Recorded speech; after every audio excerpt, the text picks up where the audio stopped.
Assalamualaikum warahmatullahi wabarakatuh. Perkenalkan, nama saya Sania Atika Suri dengan NPM terakhir 064. Di sini saya akan mempresentasikan hasil resume saya. Pada kali ini, materi yang akan saya sampaikan adalah konsep dasar biaya. Langsung saja kita mulaikan pada pengertian biaya.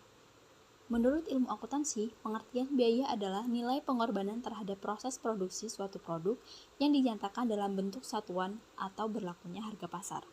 Biaya ini dikeluarkan perusahaan dengan tujuan menghasilkan suatu produk atau jasa.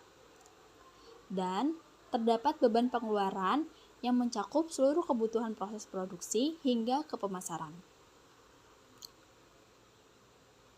Selanjutnya ada fungsi biaya. Yang pertama, yaitu menjamin lancarnya kegiatan operasional. Biaya berfungsi untuk menjamin kelancaran aktivitas operasional. Karena tanpa adanya biaya, maka hal-hal yang diperlukan perusahaan tidak akan terpenuhi sehingga mampu menghambat proses produksi atau operasional perusahaan.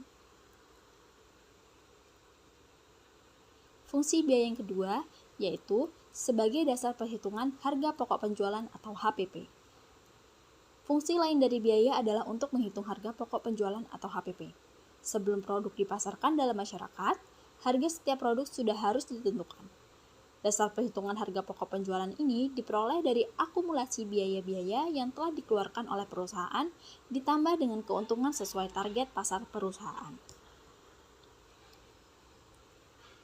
Fungsi yang ketiga yaitu menjadi tolak ukur penentuan margin profit.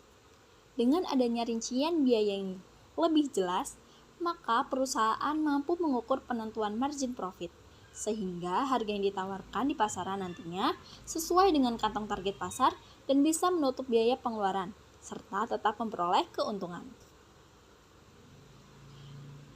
Fungsi biaya yang terakhir yaitu menjadi pedoman perencanaan pengeluaran berikutnya.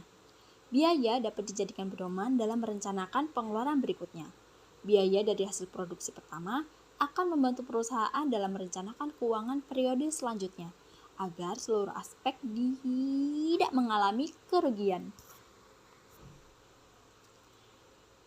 Kemudian ada klasifikasi biaya. Di sini terdapat 3 klasifikasi biaya. Yang pertama, klasifikasi biaya berdasarkan intensitas terjadinya. Kedua, klasifikasi biaya berdasarkan potensinya. Dan yang ketiga, klasifikasi biaya berdasarkan kegiatan operasional. Pada klasifikasi biaya berdasarkan intensitas, terdapat biaya tetap, yaitu biaya yang besarnya akan selalu tetap dan tidak berubah karena perubahan volume dan aktivitas tidak dapat mempengaruhinya. Yang kedua, terdapat biaya variabel. Biaya variabel adalah biaya yang total keseluruhannya akan selalu berbeda mengikuti perubahan aktivitas. Nilai biaya variabel akan berbanding lurus dengan pergerakan volume kegiatan. Semakin besar volume aktivitas, maka biaya variabel juga semakin tinggi. Yang ketiga ada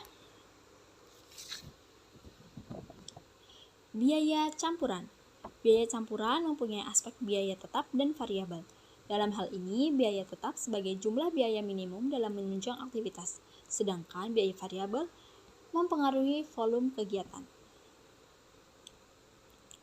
Lanjut ke klasifikasi biaya berdasarkan potensi. Yang pertama ada biaya peluang atau opportunity cost. Biaya peluang merupakan biaya yang mampu menambah keuntungan dengan berinvestasi, namun tetap memiliki potensi untuk merugi. Yang kedua ada biaya hangus atau sunk cost. Biaya hangus adalah biaya pengeluaran yang tidak bisa dikembalikan sebagai akibat dari risiko pengalokasian tersebut. Kemudian, kita ke klasifikasi biaya berdasarkan kegiatan operasionalnya. Yang pertama, ada biaya produksi. Biaya produksi adalah pengeluaran perusahaan untuk dapat memproduksi barang atau jasa agar bisa dijual dengan harga tertentu. Berbagai jenis biaya produksi misalnya seperti biaya bahan baku, tenaga kerja, pengemasan, dan sebagainya. Yang kedua, ada biaya tenaga kerja langsung. yaitu jenis biaya produksi yang dibayarkan pada sumber daya manusia yang berkaitan dengan proses produksi barang atau jasa. Cara pembayarannya bisa setiap bulan atau berdasarkan jumlah satuan produksinya. Yang ketiga, ada biaya tenaga kerja tidak langsung. Jenis biaya ini adalah biaya yang dikeluarkan untuk membayar tenaga kerja yang tidak berkaitan langsung dengan kegiatan produksi barang atau jasa. Pembayarannya dapat dilakukan setiap bulan dan bukan berdasarkan satuan produksi. Pada biaya tenaga kerja ini, SDM yang digunakan yaitu seperti bagian pemasaran, satpam, dan sebagainya. Kemudian ada biaya penyusutan. Biaya penyusutan merupakan biaya yang nilainya semakin berkurang dari waktu ke waktu karena manfaat atau kualitas aktiva tersebut menurun. Pada biaya penyusutan ini, contohnya itu seperti mesin atau bentuk aktiva tetap lainnya. Kemudian ada biaya perawatan. Jenis biaya ini dikeluarkan dalam rangka menjaga dan mempertahankan aktiva atau hal yang mendukung produktivitas. Kemudian ada biaya investasi. Biaya ini dilakukan untuk menambah pemasukan kas dalam jangka waktu tertentu. Dan yang terakhir ada biaya overhead pabrik. Biaya overhead pabrik adalah pengeluaran di luar jenis biaya produktif dan berperan penting dalam kelangsungan perusahaan. Lalu, kesimpulannya adalah biaya adalah pengorbanan nilai untuk menghasilkan produk atau jasa. Biaya berfungsi dalam operasional, penentuan harga, perencanaan keuangan, dan profit. Klasifikasinya mencakup biaya tetap, variabel, campuran, opportunity cost, sunk cost, produksi, tenaga kerja, penyusutan, perawatan, investasi, dan overhead pabrik. Pemahaman biaya akan mendukung efisiensi dan strategi bisnis. Sekian presentasi dari saya. Mohon maaf bila ada kesalahan kata. Kepada Allah saya mohon ampun. Terima kasih. Wassalamualaikum warahmatullahi wabarakatuh.